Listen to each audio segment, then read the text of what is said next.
I think it's a great question, and from a community standpoint, I can't think of a better location, quite honestly.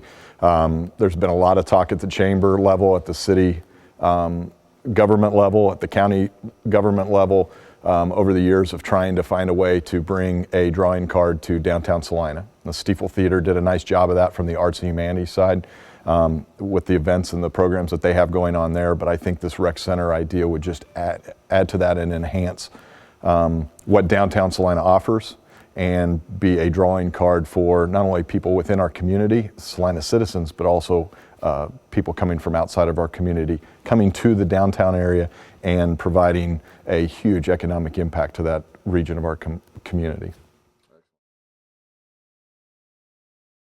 The thing that appeals to me about the design that I've seen so far that's being proposed really addresses about 3 of those issues. From a parental standpoint and from a typical weekend, and I'll specifically address this to basketball, games are usually spread out throughout an entire day or weekend depending on the number of teams.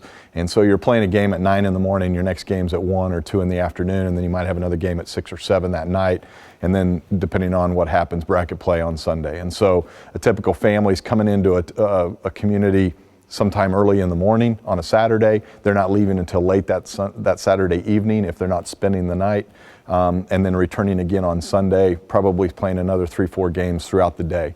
The key being is that there's gaps of time in there, and what do you do from the game getting over at 9:30 in the morning until your next game at 1 or 2 o'clock, and then again from 2 in the afternoon until 7 o'clock that night. So filling up time has to be creative.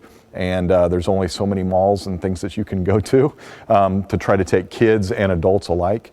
The other thing that we run into is jumping from location to location and playing at one high school because they have one gym and then maybe having to go to the middle school for your second game at 2 in the afternoon and it's clear across town and because they only have one gym. And so the proposed rec center downtown to me accomplishes a couple things. It's with the multiple courts there, you probably can be assigned to that gym location, and that's where you're going to be. You can get done with that game at 9:30, 10 o'clock in the morning, and there's activities for the dads, the players, and the moms to be able to take part in what's being offered downtown, whether it be some art festivals or some art galleries, whether it be shopping in the local retail establishments, whether it be hitting one of the restaurants, the new brewery downtown, a lot of things that are going to capture and keep people in that location in Salina and as we said earlier, draw a lot of people to downtown Salina.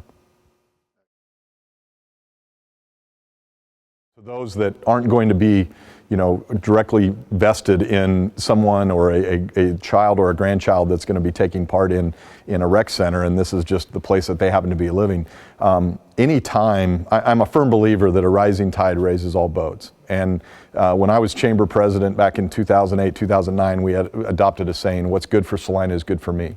And the whole emphasis of that was that a certain project may not specifically impact me. A water park at Kenwood, in Oakdale Kenwood Park area may not affect me because I may not use it.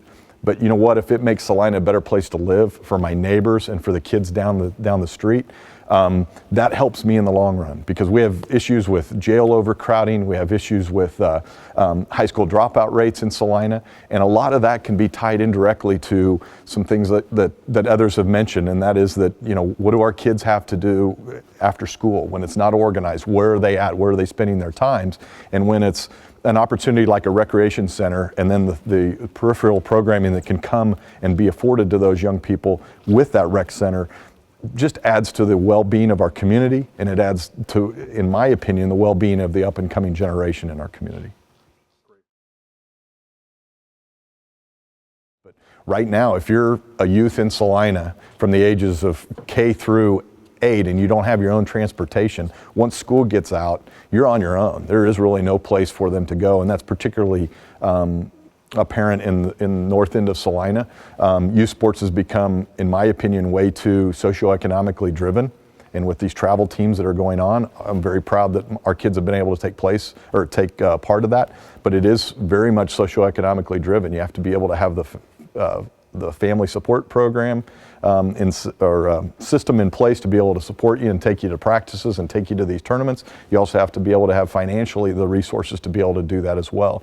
And so I look at a rec center in downtown Salina as an opportunity for maybe a lot of kids less fortunate in our community that don't have that support system to be able to still participate at a high level and introduce them to games, whether it be volleyball, basketball, indoor soccer, whatever the case may be, that they're not getting that opportunity at right now. I don't know if you can directly draw a correlation there, in my opinion. However, I do think it helps in the retention aspect of it. And again, back to my rising tide raises all boats, it adds and enhances what Salina has to offer. I'm very proud to be able to, when I'm sitting in a gym someplace in another community, to be able to talk to some families and say, you know what, in Salina, we hope we see you next week at our tournament in Salina. There's a lot to do, and I'm always touting the arts and humanities aspects of Salina. And that's something I'm really proud of, and our community should be proud of. This would just be another enhancement to that, to be something else to be proud of. I've not been to the water park one time, but I'll guarantee you I tout it every time that I can. And when we hear of other families that come in for ball tournaments or whatever the case is, and they need to fill time and they go use the water park, that just enhances everybody's thought process and opinion of what Salina is or isn't. And from my standpoint, being formerly at the Chamber, currently on the Airport Authority, and just as a Salina citizen and native, I want people to think of Salina in the most positive light that they possibly can. I've been very proud that ever since the conception of this idea, the YMCA has been at the table. It was never an us against them type of scenario. It was definitely, we want to partner with the City Parks and Recreation Department. We have this concept of concerned parents, or this group of concerned parents that think this is a great idea. And we also have this YMCA that's been very vital in the youth sports programs and youth activity programs in our community. And by no means did I ever feel like anybody was being shut out. And everybody was always offered a position at the table. And thankfully, the Y has embraced that from my vantage point, that they've looked at that, offered their opinions, and offered their support in any way that they possibly could. I just look at it as an opportunity for our community to continue what is youth activities and youth sports in our community. Right now, the YMCA does an outstanding job of kind of getting the young people in our community introduced to the athletic world and the activity world and the exercise world.